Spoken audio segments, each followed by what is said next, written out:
আসসালামু আলাইকুম ওরহমতুল্লাহি ওবরকাতু। আমি সাইমন ভাইকে একটি প্রশ্ন করলাম, রাত্রে কোরবানি করা যাবে কি না? আসসালামু আলাইকুম ওরহমতুল্লাহি ওয়াবারকাতুহু।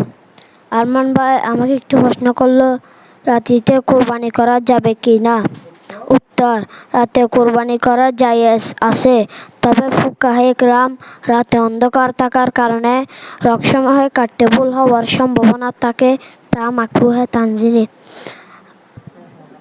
আরমান ভাইয়ের কাছে আমার একটি প্রশ্ন হলো, কোরবানির পশুতে শরীক হওয়ার বিধান কি? সাইমন ভাই আমাকে একটা প্রশ্ন করিল, কোরবানির পশুকে শরিক হওয়ার বিধান কি?